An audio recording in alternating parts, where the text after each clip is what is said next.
клубом «Тюмень» в Югорске ждали с нетерпением. После поражения на выезде в Норильске болельщики, безусловно, надеялись на яркую игру с лидером чемпионата. Собственно, эти надежды оправдались полностью. Первый тайм изобиловал острыми моментами. На второй и третьей минутах просто обязаны были отличиться югорские Пеле и Вильям, соответственно, но не сложилось. Не попал в створ ворот Гриута ни тот, ни другой. Тюмень отвечала опасно, но чуть менее остро. Хотя были моменты и у Кариоки, и у Шуши. После первой 25 минутки на табло горели нули, что, пожалуй, полностью отвечало соотношению сил на площадке.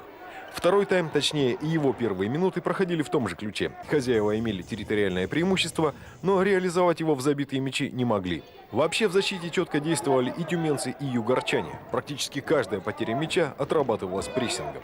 На 29-й минуте после затяжной атаки ТТГ тюменцы организовали контратаку, и Шуша, получив великолепный пас, забивал уже в пустые ворота 0-1. Вполне естественно, что подопечные Валерия Чугайнова тут же ринулись отыгрываться, но гости, грамотно обороняясь, продолжали нивелировать территориальное преимущество хозяев. А 38-я минута для Югорска стала, пожалуй, самой несчастливой.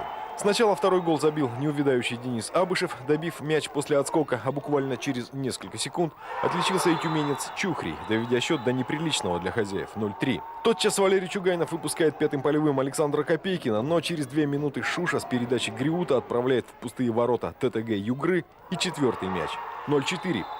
К чести ТТГ играть команда не бросила. На морально-волевых усилиями всей команды в общем, или мы в частности, записавшему на свой лицевой хет-трик, через 10 минут счет был лишь 4-3 в пользу Тюмени. В эти минуты вместилось все: и отчаяние от неминуемого поражения, и гордость за самолюбивых югорчан, и призрачная надежда хотя бы на ничью, а также штанги, неточные удары по пустым воротам, нервы и ранняя седина. На последней минуте матча Тюмень похоронила надежды Югорска даже на ничейный результат.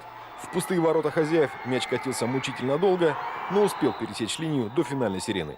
3-5. Поражение ТТГ Югры. Игра висела на волоске, мог выиграть и соперники, могли выиграть и мы. И должен отметить высокое качество индивидуального мастерства команды ТТГ Югра. Это были очень хорошие моменты, нам было чему поучиться. За это нужно дать отдельное уважение этой команде.